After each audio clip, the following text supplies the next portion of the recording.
Hello guys, स्वागत है आप लोगों का हमारे चैनल हैकरडिक्स हैकर में।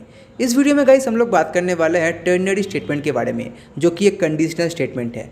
क्या है ये, चलिए बात करते हैं। तो हम लोग अपने इफ़ और एल्स स्टेटमेंट को किस तरीके से यूज़ करते हैं। सपोज कि हम लोगों ने यहाँ पे एक वेरिएबल लिया नम नाम का, और उसके अंदर हम लोगों ने स्टोर किया 5 को, और फिर हम लोग यहाँ पे चेक कर रहे हैं इफ़ नम इज़ इक्वल 5, क्या आपका नम 5 के इक्वल है। अगर आपका नम 5 के इक्वल है तो हम लोग इफ़ स्टेटमेंट के अंदर लिखेंगे, यानी कि इफ़ ब्लॉक के अंदर लिखेंगे print if your number is 5, मतलब योर नम इज़ %d और बाहर में नम।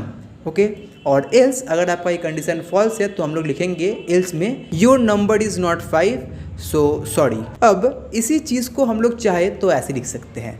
देखिए, पहले हम लोग यहाँ पे एक वेरिएबल लिए नम नाम का, नम इक्वल टू 5। ओके, फिर हम लोग यहाँ पे चेक कर रहे हैं नम इक्वल 5 क्वेश्चन मार्क। देखिए, नम इक्वल 5 क्वेश्चन मार्क। तो हम लोगों ने यहाँ पे क्वेश्चन किया प्रोग्राम से कि क्या नम 5 के इक्वल है, तो नम इक्वल 5 क्वेश्चन मार्क। अगर नम 5 के इक्वल है तो हम लोग लिखेंगे क्वेश्चन मार्क के बाद print if your number is %d और बाहर में नम।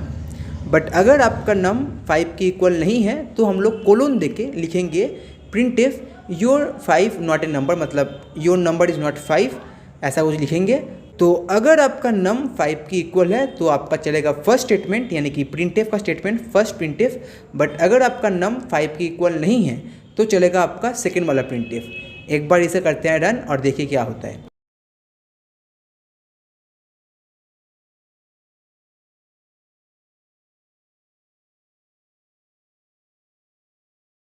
तो यहाँ पे आ रहा है मैसेज योर नंबर इज़ 5। एक काम करते हैं, हम लोग यहाँ पे नम वेरिएबल में स्टोर करते हैं 0 को, या फिर कुछ भी ऑन नंबर 5 को छोड़ के। मान लीजिए हम लोग यहाँ पे स्टोर कर रहे हैं 6 को, और फिर से हम लोग कर रहे हैं इसे रन। देखिए यहाँ पे अब आ रहा है output your number is not 5, मतलब तुम्हारा नंबर 5 नहीं है। तो ये है आपका टर्नरी स्टेटमेंट। देखिए, टर्नरी स्टेटमेंट कुछ भी नहीं है, ये है आपका इफ एल्स स्टेटमेंट।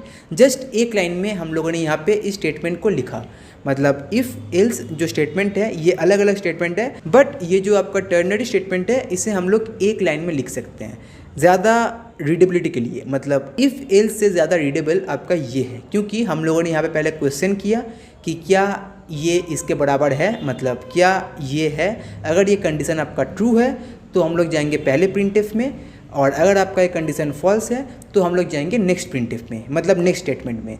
अब इसी तरह मान लीजिए हम लोगों ने कोई और वेरिएबल लिया, मान लीजिए हम लोग यहाँ पे लिए एज, और एज के अंदर हम लोगों ने स्टोर किया 18 को, और फिर हम लोग यहाँ पे चेक कर रहे हैं कि क्या एज 17 से लेकर 20 तक है, मतलब if age is greater than और equal to 17 and if age is smaller than और इक्वल 20। तो देखिए 18 17 से लेकर 20 तक आता है, तो ये कंडीशन आपका ट्रू हुआ। तो अगर ये कंडीशन आपका ट्रू होगा तो हम लोग लिखेंगे क्वेश्चन मार्क के बाद print if your age is 18। But अगर आपका ये कंडीशन फॉल्स है, यानी कि अगर आपका एज 18 नहीं है, तो हम लोग कोलोन के बाद लिखेंगे print if your age is not 18। देखिए, ये एकदम सेम है जिस तरीके से हम लोग इफ़ एल्स को यूज़ करते हैं, ये वैसा ही है और कुछ भी नहीं। तो इसे मैं ज़्यादा डिस्कस नहीं कर रहा हूँ। देखिए, टर्नरी स्टेटमेंट को हम लोग हर वक्त यूज़ नहीं करते हैं, मतलब ये ऐसा चीज़ है, अगर आप लोग के माइंड में आया तब आप लोग इसे यूज़ कीजिए, अगर माइंड में नहीं आया तो आप लोग इफ़ एल्स को यूज़ कीजिए। और बेसिकली हम लोग इफ़ एल्स को यूज़ करते हैं, तो कभी अगर आ जाता है माइंड में कि हम लोग इस लाइन को एक लाइन में लिख सकते हैं, तो हम लोग टर्नरी स्टेटमेंट का यूज़ कर सकते हैं। तो ये था आपका टर्नरी ऑपरेटर।